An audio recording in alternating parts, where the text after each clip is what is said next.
15 महीने के मुकाबले बीटीसी का वॉल्यूम इतना डाउन कैसे है?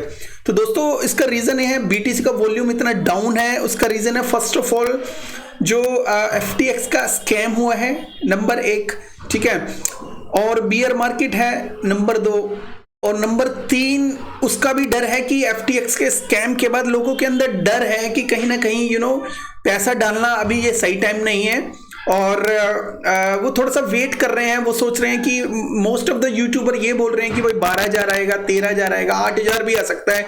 लोगों के मन में कहीं ना कहीं ये डर है कि कहीं ये 7-8 ना आ जाए बीटीसी जब हम बाय करेंगे। अभी वो रुके हुए हैं, बड़ी बड़ी कंपनीज पैसा लेके बैठी हुई है, लेकिन वो रुके हुए हैं कि वो कहीं ना कहीं उनके मन में डर है।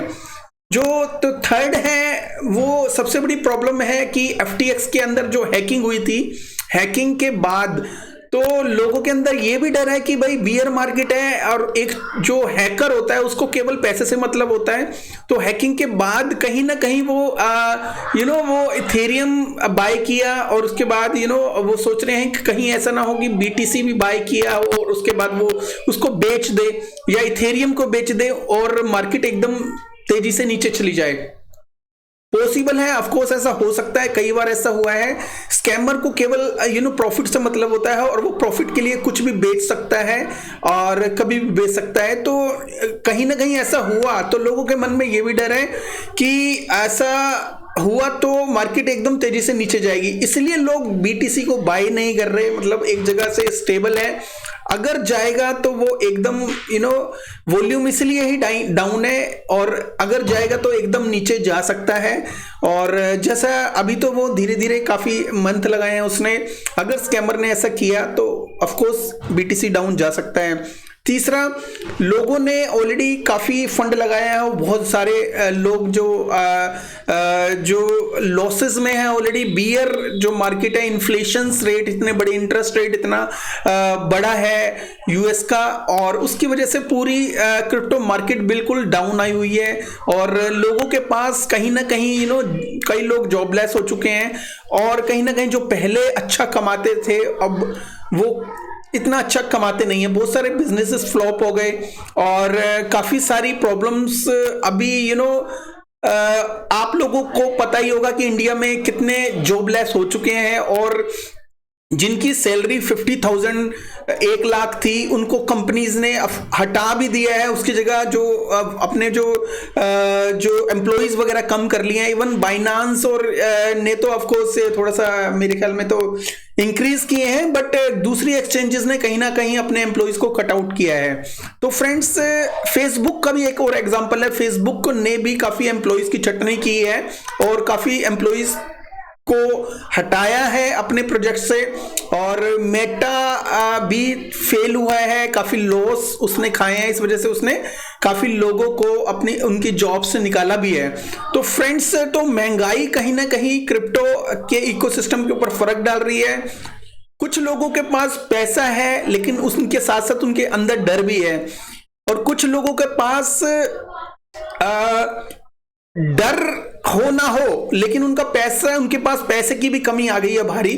और प्रॉपर्टी देखो तो प्रॉपर्टी भी डाउन हुए, प्रॉपर्टी का भी बहुत बड़ा प्रॉब्लम हुई थी लास्ट ईयर, अब थोड़ी सी ठीक ठाक हुई है, लेकिन लोगों के पास प्रॉपर्टी को भी बाय करने का के लिए पैसा नहीं है। अभी जो पहले प्रॉपर्टी में होता था, एक एग्जांपल बता रहा हूं आपको, पहले प्रॉपर्टी में एक प्रॉपर्टी का जो ऑक्शन होता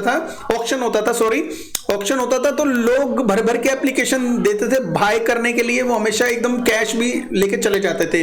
लेकिन अब इंडिया में ये हालत हो चुकी है कि एक प्रॉपर्टी निकलती है तो मार्केटिंग करनी पड़ती है, उसको भारी मार्केटिंग करनी पड़ती है उसको बेचने के लिए, ठीक है। और काफी चीजें इसी, क्योंकि बीटीसी भी एक प्रॉपर्टी के रूप में देखा जाता है, तो बीटीसी भी के लिए भी सेम चीज अप्लाई होती है। लोगों के पास फंड नहीं है, महंगाई हो चुकी है, कहीं ना कहीं लोग अपने जो सोर्सेज देख रहे हैं कि वो दोबारा से मनी को जनरेट कर सके, और बियर मार्केट इतनी ज्यादा हैवी अभी तो है और आने वाले टाइम में और आ सकती है, क्योंकि एफटीएक्स का भी स्कैम हुआ है, बहुत तगड़े वाला स्कैम हुआ है, छोटा मोटा स्कैम नहीं है।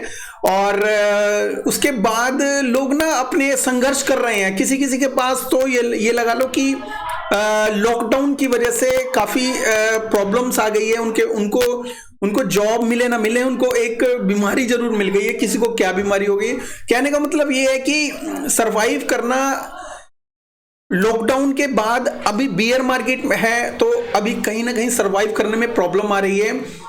और ये ऐसा लग रहा है कि ये चीज थोड़ा सा लंबा चलेगी, ठीक है। जब उसके बाद लेकिन ये जो इसके अंदर वही सरवाइव कर पाएगा, मोस्ट ऑफ द जो क्रिप्टो है वो चले जाएगी यहाँ से, और वही लोग सरवाइव कर पाएंगे जो लोग इसमें पेशेंस लेके बैठेंगे, ठीक है। और एक चीज और है, जो मेन जो फंडा है वो है रेगुलेशंस का।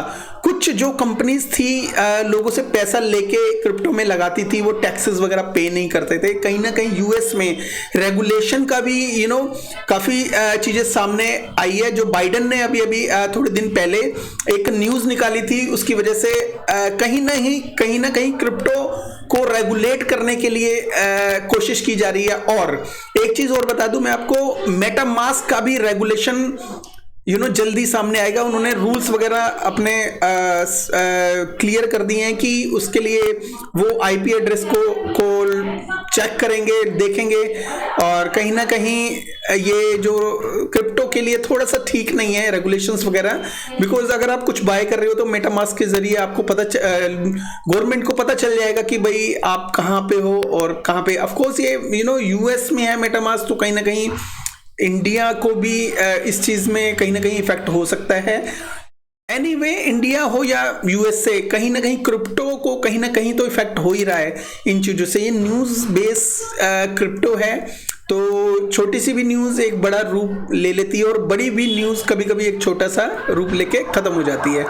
तो डिपेंड ऑन न्यूज कि क्रिप्टो कहाँ पे जाएगी। तो न्यूज अभी इतनी अच्छी आ नहीं रही कोई, इसलिए जो बीटीसी का वॉल्यूम है वो बहुत कम जा रहा है।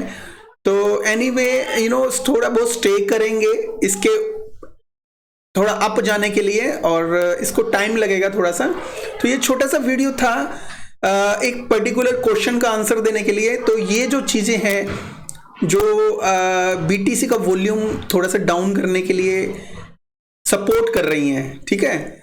तो बी केयरफुल अबाउट बीटीसी और अदर क्रिप्टो टोकन।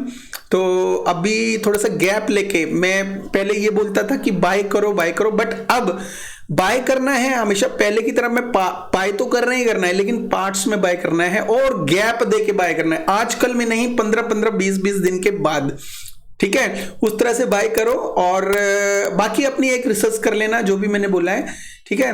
तो thank you very much, have a good one.